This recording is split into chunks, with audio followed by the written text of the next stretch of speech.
Listening instructions. The listening test is about 30 minutes long and audio will be played once. There are 4 parts to the listening test. You will be given 10 minutes after the completion of the test to transfer answers to an answer sheet. Each part contains 10 questions with a total of 40 questions. You will hear a conversation between Harry and Andrea, 2 students who have just finished their final exams. First, you have some time to look at questions 1 to 5.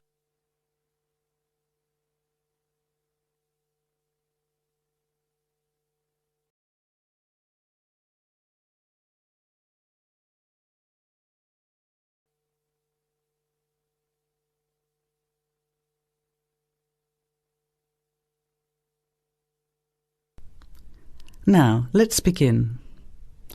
Answer the questions as you listen. You will not hear the recording a second time. Listen carefully to the conversation and answer questions 1 to 5. Hi Andrea, how are you feeling now that exams are over? It's fantastic to have finished, isn't it? And to sleep in every morning. What about you? Well, I've been catching up on sleep too, but I've got a lot to do before I leave for England. Perhaps you could give me some advice. I've got a lot of things I can't possibly take back with me, but I don't know what to do with them. Well, it depends on what sort of things they are and whether you're thinking of giving them away or selling them. Well, almost everything. Furniture, the fridge and other kitchen stuff that I bought from the previous tenant. But the new people have already got what they need, so they're not interested in buying stuff from me. I can't afford to give it away, but I'm not sure how to sell it all. Oh, and there are some clothes and books as well. Why can't you take them? The books are really heavy. It's so expensive if you exceed the airline baggage allowance. And the clothes just won't all fit in my suitcase. It's amazing how much stuff I've accumulated since I've been here. Anyway, I don't think I'll need as many summer clothes in England as I have here in Australia. I see. Well, there are several alternatives. First of all, you could put up notices around the university about the books. You know, on the notice boards in the Student Union building and in the economics department. Anywhere 2nd and 3rd year students will see them. People are always keen to buy cheap textbooks. OK, what should I say on the notices?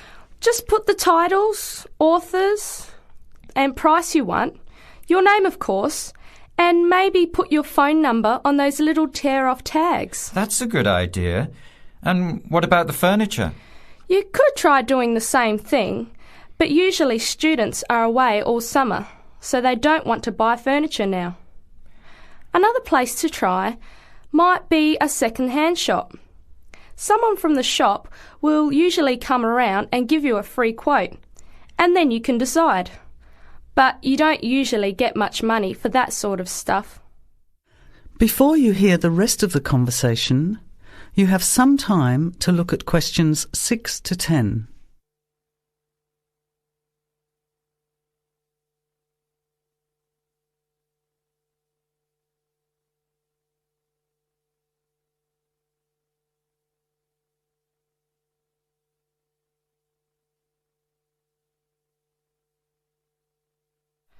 Another alternative is to put an advertisement in the Trading Post. Do you know that paper? It comes out every week advertising things people want to sell. You have to pay to put the advert in and then hope people phone. Give them as much information as possible, and if they're interested, invite them to come and have a look. The hard part is agreeing on a price. No, I haven't seen the Trading Post. But I should have a look at it, and I could advertise the fridge, the microwave and the furniture. But the kitchen stuff isn't really that good. You know, old cutlery, a few pots and pans and some plates and things. What shall I do with them? Well, another option is to donate the kitchen things to a charity shop. You know, like the Salvation Army or St. Vincent de Paul. Why don't you get a second-hand shop to give you a quote first? Yes, I could do that. find out how much they'll give me, and then decide whether to sell them or give them away. But I've still got the clothes. A charity shop will take them too, as long as they're in good condition. And even though you don't get any money, at least you know that someone who really deserves some help has benefited. That's a good point. I'll advertise the expensive stuff, the furniture, and donate the clothes and kitchen stuff. Let's go and buy a trading post and you can help me write the advert. Well, actually, I'm interested in buying the fridge and the microwave, depending on the price, of course. OK, let's see how good you are at bargaining. That is the end of section 1. You have half a minute to check your answers.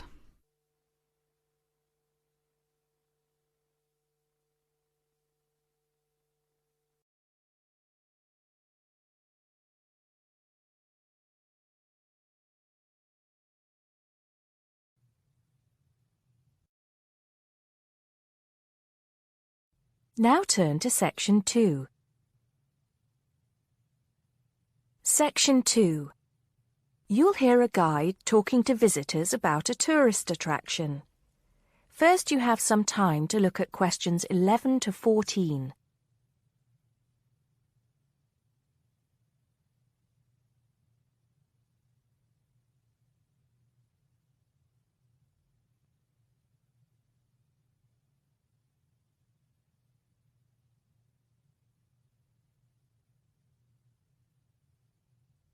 Now listen carefully and answer questions 11 to 14.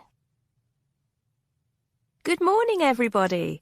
Welcome to the Roman Baths. My name's Amanda, and I'm your guide for today. Before we begin the tour, I'd like to point out that we have child carriers, free of charge, of course, for those of you with young children, and I can see that there are 1 or 2 of you here this morning. It might make things a bit easier for you than using a pushchair. If you don't want to carry your coats and bags around with you, there is a cloakroom behind reception where they'll be quite safe. Also, should anyone want to use the bathroom, there's one here in the reception hall, opposite the ticket office, and another one by the shop where we end our tour, right by the exit. Having mentioned the shop, I should tell you that it's full of interesting things for you to remember your visit by. Posters, postcards, replicas of the Gorgon's head, the Haruspex stone, and the statues that you'll be seeing on your tour. There are also games, books and videos for children and other souvenirs. Our first stop will be the terrace, where you will get your first view of the baths. Now, the statues that line the terrace here are of Roman emperors, governors of Britain, and various military leaders. These aren't from Roman times either. In fact, they were sculpted in 1894, especially for the grand opening of the baths in 1897. But what you can see from here is only a fraction of the whole Roman bath site, which stretches below ground level under the surrounding streets and squares of the town. While we're here on the terrace, getting our first look at the baths, let me fill you in on a bit of the history. This site, with its hot springs, has long been seen as a sacred place, and the first people to build here were the Celts, and the shrine they built was dedicated to the goddess Sulis. Of course, back in those days they had no way of explaining how hot water came to be bubbling out of the ground, so they believed it to be the work of the gods. When the Romans came, they too built a temple here and dedicated it to their goddess, Minerva. Before you hear the rest of the talk, you have some time to look at questions 15 to 20.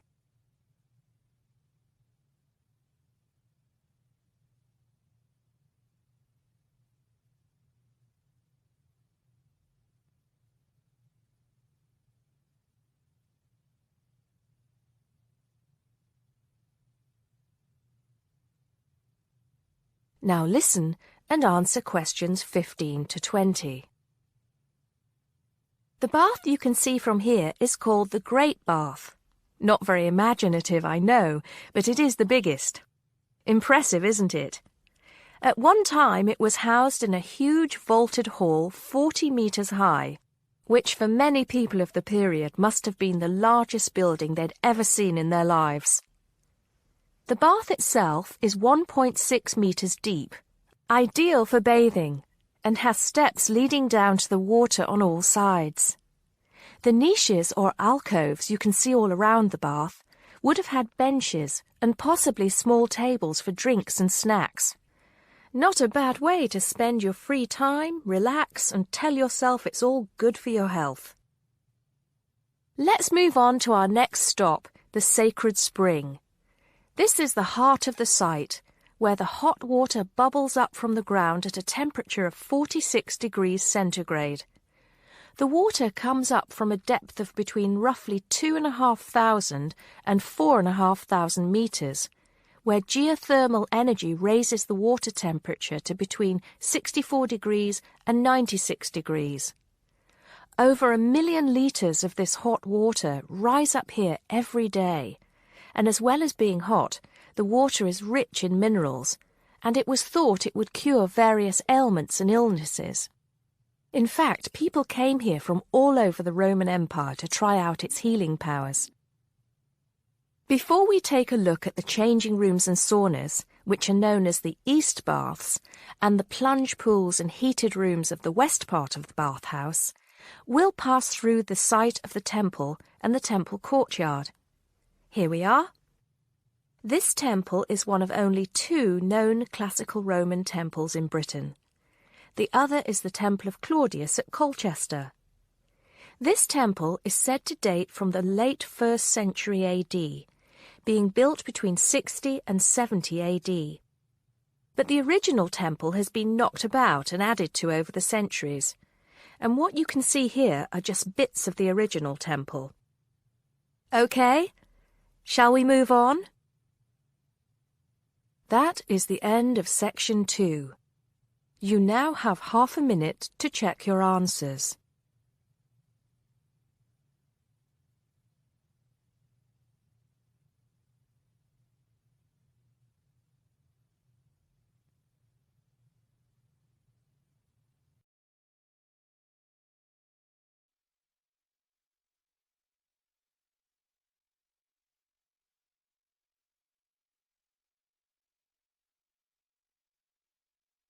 Now turn to section 3.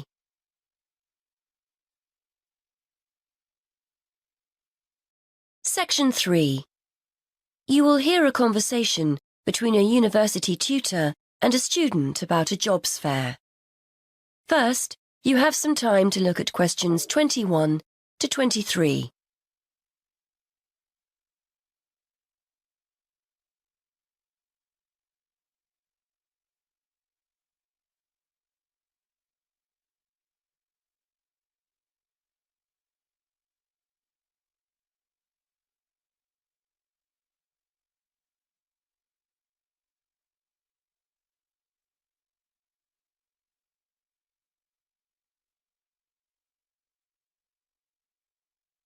Now listen and answer questions 21 to 23.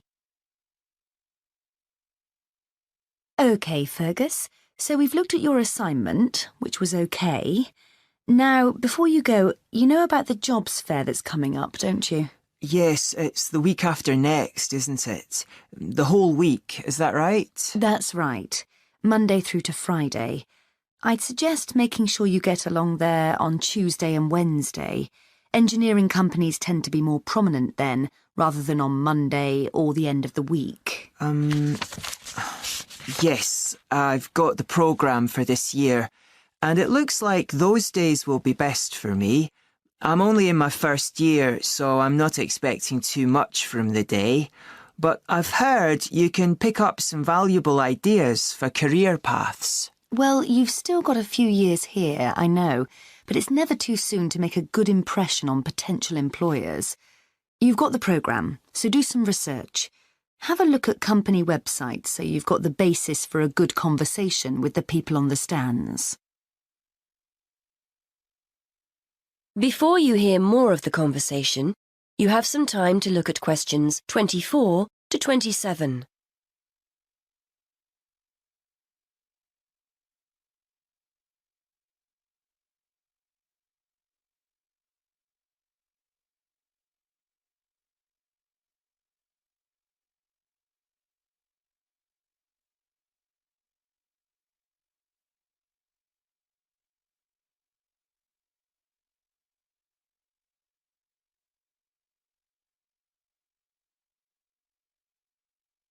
Now listen and answer questions 24 to 27. Yes, I was looking at one the other day. The boss was being interviewed about their staff development programme, and there are one or two other firms I'm also interested in. That's good. You've made a start already. Remember to think about what you're going to ask people before you turn up. Not how much you're likely to earn, of course. You only discuss salaries at job interviews. No, questions about the skills you need for the job, the kind of personal qualities employers are looking for, that kind of thing. Yes, I see what you mean. It's best to go prepared and make the most of the opportunities. And I'm sure you don't need telling that it's a good idea to dress correctly for the event. You need to give off a professional air. Well, I won't be buying anything special for the occasion, that's for sure. I've got a suit and tie at my parents', but I don't have time to collect it. I'll make an effort, though. A nice pair of trousers and a jacket. Nothing too formal. I'm sure you'll look the part. By the way, you'll often find companies have more than one representative. Maybe someone from marketing handing out free gifts, someone who'll explain the interview process, an ex-student who now works for them, that kind of thing. Try and direct your questions towards the best person. Yes, that's a good idea. I'd certainly be keen to talk to any ex-students that are around. Before you hear the rest of the conversation, you have some time to look at questions 28 to 30.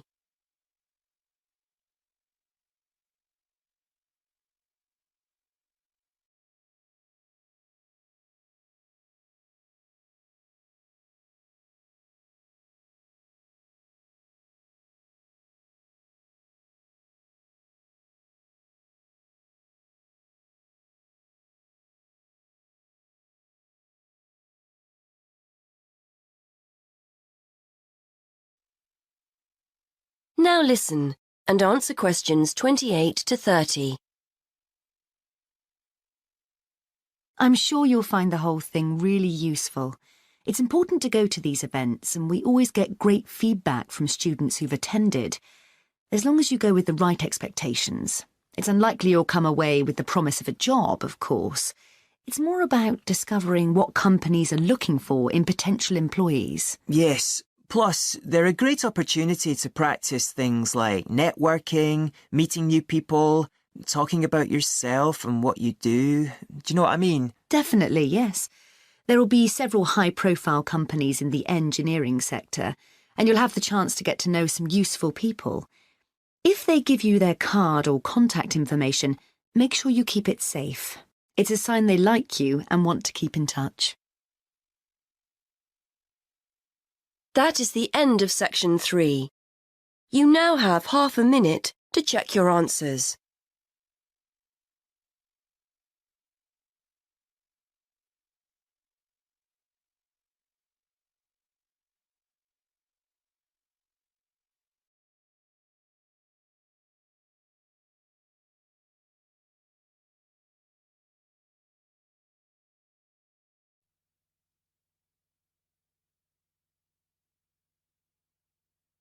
Now turn to section 4 on page 75.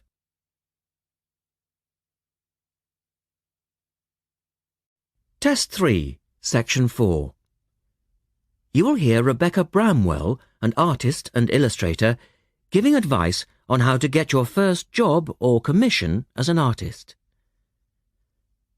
First, you have some time to look at questions 31 to 35.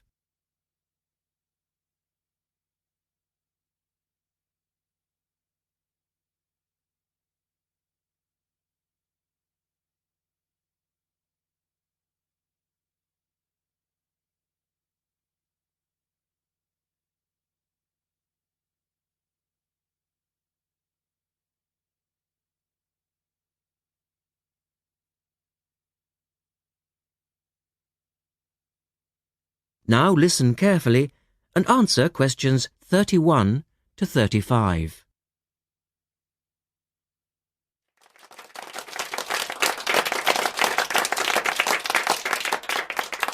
I'd like to introduce Rebecca Bramwell, an artist and illustrator who has come along today to talk to you all about getting your first job or commission as an artist. Over to you, Rebecca. Thank you for inviting me. I remember when I graduated back in 1983, I was very excited about getting my first commission. My degree was in fine art, and I'd worked long and hard to get it. I was an enthusiastic student, and I never found it difficult to find the incentive to paint. I think as a student you're pushed along by fellow students and tutors, and the driving force is there. However, when you leave college, you find yourself saying things like, "I'll have one more cup of coffee and then I'll sit down to work." I hate to admit it, but I say it myself. Suddenly, it isn't finding the inspiration or getting the right paper that's a problem. It's you. In my view, there are a number of reasons why this happens. It's a real challenge making a decent living as a new artist. You have to find a market for your work. Often you work freelance and need to take samples or portfolios of your work from place to place. These experiences are common to a lot of professional people. But artists also have to bare their souls to the world, in a way. More than anything, they want praise. If people don't like what they create, then it can be a very emotional and upsetting experience hearing them say this. I began to realise that these problems were preventing me from having a career in art, and so I decided to experiment. I was a painter, but I started to dabble in illustration, drawing pictures for books, cards, and this offered me the opportunity to become more emotionally detached from my work. I was no longer producing images from the heart, but developing images for a specified subject, taking a more practical approach. I began to develop a collection of my illustrations, which I put into a portfolio and started to carry around with me to show prospective clients and employers. But it was still tricky because publishers, for example, want to know that your drawings will reproduce well in a book. But without having had any work published, it's hard to prove this. Having a wonderful portfolio or a collection of original artwork is, of course, a first step. But what most potential clients would like to see is printed artwork, and without this evidence, they tend to hold back still when it comes to offering a contract. Look at questions 36 to 40.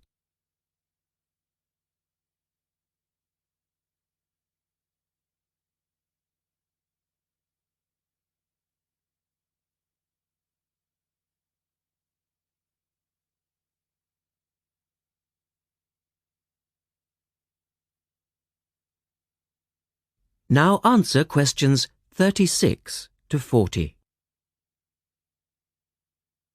Well, I overcame this problem in two ways. And I suppose this is my advice to you on preparing your portfolio of your best work. The first way was by submitting my work for a competition. And the one I chose was for a horoscope design and was sponsored by a top women's magazine.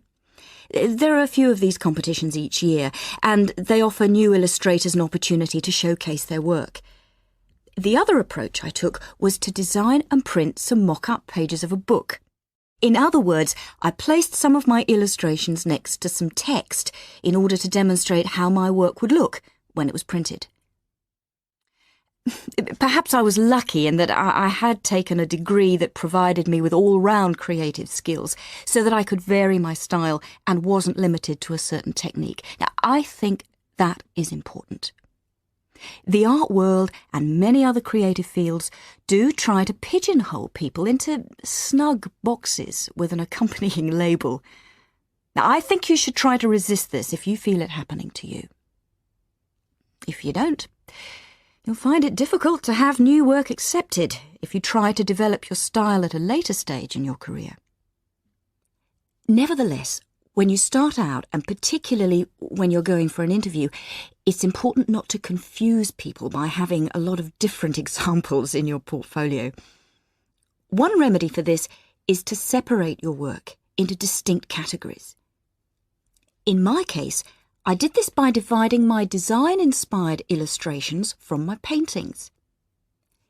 It's then easier to analyse the market suited to each portfolio, such as magazines, book jackets, CD covers, etc.